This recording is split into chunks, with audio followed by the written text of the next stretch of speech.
And we're done. No, I'm just kidding. So today is another day, another episode of working on my coupe.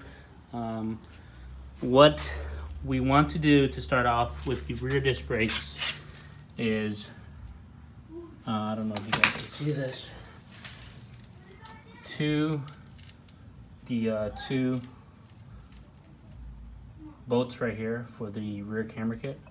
We just put those two to hold up the trailing arm, and we're gonna go ahead and hand tight those, and then after that we'll be putting the trailing arm compliance bushing bolts, put that two in, and then we'll swing down here,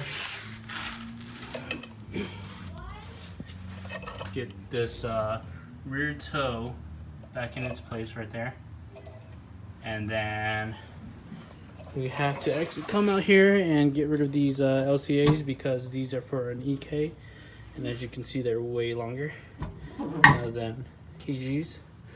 So yeah, we're gonna do that and it should be in. Oh, and the brake line. Okay, so now we put the two compliance bushing bolts in.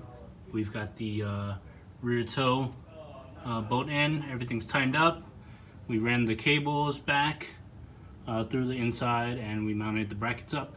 And guys, so we are working on day 2 of the rear disc brakes, but we actually stopped for a second because we got some local pickups. We got some Skunk 2 LCA, some block drag springs on some AGX shocks.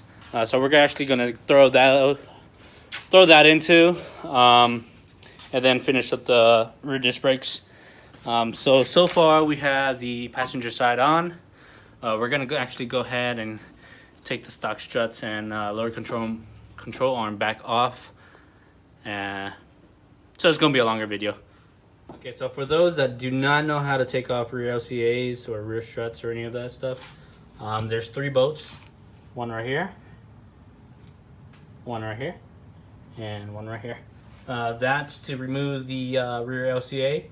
And then for the shock, there's going to be 2 bolts. So there's 2 bolts back here. Remove this cover and you'll see 2 bolts back there, 2 14 millimeters. Go ahead and undo those and you'll be able to drop your shocks. Alrighty, so now we have the new strut and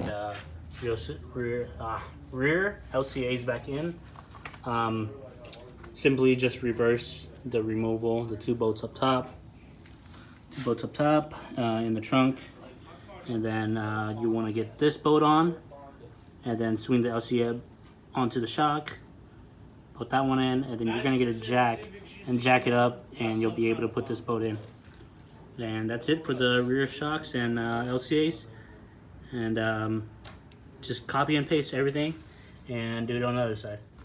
Sorry guys, I forgot to mention the e-brake cables. So pretty straightforward. You'll get this side on here and you'll get this side back on, and then after that you'll put the bracket back on.